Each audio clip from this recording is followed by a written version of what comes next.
Hi, everybody. I'm Bryan Mudd, a fan of South Plains politics. Here's your talking points for this week.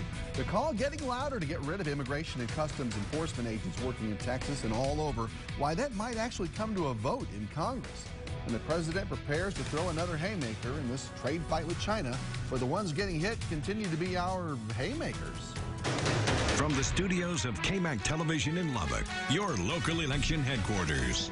This is Talking Points with Bryan Mudd, brought to you by Capital Mortgage Services. Thanks for joining us, everybody. Also this week, conventional wisdom. The wisdom from Washington is that the president's choice for Supreme Court justice will quickly put an end to the Roe v. Wade abortion law once he puts on the robes. Well, it's not quite that easy. Overturning Roe and its counterpart, Planned Parenthood versus Casey, will essentially just leave it up to the states to decide about abortion. And the Senate now has to gear up for a long confirmation fight that, conventional wisdom says, Democrats will throw the kitchen sink at. KMAC's Wes Rappaport looks at this from a Texas perspective.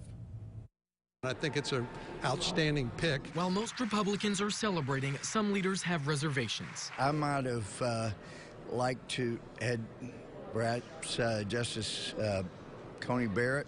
Texas Democrats promised to, quote, fight like hell to stop Judge Brett Kavanaugh's nomination. Right now, there are 4 justices whose opinions tend to be more liberal-leaning and 4 which typically rule more conservatively. Before his retirement, Anthony Kennedy often served as the swing vote, leaning right on campaign spending, voting rights, and gun control. But he landed with the left on abortion, gay rights, and the death penalty. Kavanaugh's potential confirmation would more than likely solidify those conservative values on the high court. The last time we had such a solid conservative majority on the Supreme Court was the 1930s. Kavanaugh could wield that influence sooner rather than later if the Supreme Court hears arguments on Texas abortion legislation that Lubbock Senator Charles Perry worked on. The dismemberment bill that I filed and was passed out of the Senate and the House that was ultimately amended in SB 8 reaffirms the right that Texas has to protect its unborn. The option to access abortion safely and legally is on the line. That is a very clear and present threat with this SCOTUS vacancy. You're going to see decisions that tend to be more in line with what has become the dominant conservative ideology of the last 30 years. It's going to have an impact on everything from workers' rights to federal regulations of cars, planes, everything around us, privacy and surveillance. Really, it runs the gamut. In Austin, Wes Rappaport, KMAC News. Wes, thank you. And through the magic of television, there he is, Senator Charles Perry, appearing here to join us. Good to see you. Good to see you. All right, let's go through this a little now. You authored Senate Bill 8, which banned dismemberment abortions. It was challenged, ruled unconstitutional. Where is the state's appeal on that right now as we talk today? Sitting in the Fifth Circuit. Yeah. So, and that's typical of the process we go through as we do these high-profile bills. They go to the Fifth Circuit rules, and then most of the time, the Supreme Court's forced to pick them up because they've been through several circuits. This is one of those bills that's been through several circuits around the country. So we expect that the Fifth Circuit ruling will be in favor of the state. We think we did our homework. I'm not a predictor of the judiciary. You learned a long time ago you don't predict what judges are thinking, but we think constitutionally we're on solid ground. So we expect it to come out of there, and we do expect it to be one of those cases that the new Supreme Court makeup will hear. When you initially author this, do you write the bill with a long court fight in mind? And how in the world do you go about trying to figure out how to do that? So we write the bill based on what we believe is constitutionally sound. We also understand in the environment that we're in that it can be challenged. So we write the bill to meet those challenges on the front end. So we're not surprised this particular one got heard or got selected to be challenged to go to the Fifth Circuit. Because other bills like this have been sent to those circuit courts around the country. But that said, we don't write bills to intentionally send them up on a constitutional debate, but we write every bill, hopefully within the confines of what we believe to meet constitutional muster. Am I right to say that a more conservative Supreme Court would make you, maybe the Attorney General as well, feel positive about moving this case there if it comes to that? So, yes and no. I mean, I tell everybody I'm excited about the makeup of the Supreme Court, but not because of a conservative or liberal mindset, but because of a constitutional mindset that's being re-interjected in the Supreme Court. So I don't want liberal and conservative opinion. I want separation of powers. I want the Constitution upheld. If the law's not good, send it back to the legislature and don't legislate from the bench. So I'm excited about that. And in that confines, to answer your question, I believe that state rights will now resurface as one of the primary challenges that the Supreme Court has to deal with. So I don't think abortion was rightfully done with Roe v. Wade decision, but that said, it is law of the land.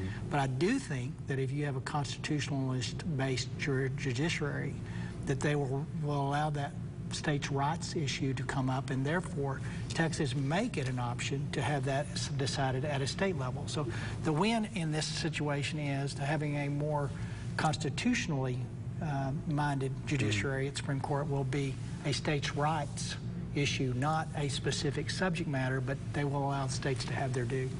Which will you be watching more closely now, the confirmation of Judge Kavanaugh, or how House members go about trying to find a more conservative speaker now for January session? Because I would think that both would embolden you and others to say, let's write up some legislation that maybe we wouldn't think would get through in the past because we have that kind of backstop in place. What do you think? So the House is the House. I'm in the Senate. Well, yeah, but still, you have to work together. But here's the thing, and what people, I think, can't appreciate as much until you served. Texas is a red state, but that said, most of the issues are not red or blue. So we have a pretty good dynamic in the House and the Senate on these issues anyway. So any speaker being elected from the Republican caucus would probably allow these bills to be heard.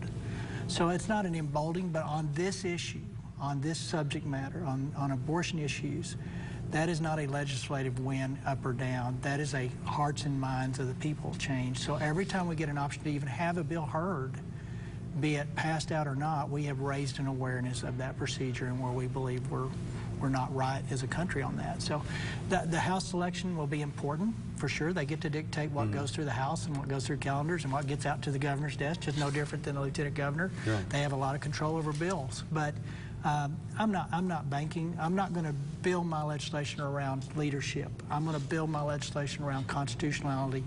And is it something that benefits public? Final seconds we have left here, just about 20 seconds. The comptroller pushed the revenue estimates up by about $2.8 billion. We got to make you smile here. Economic growth there.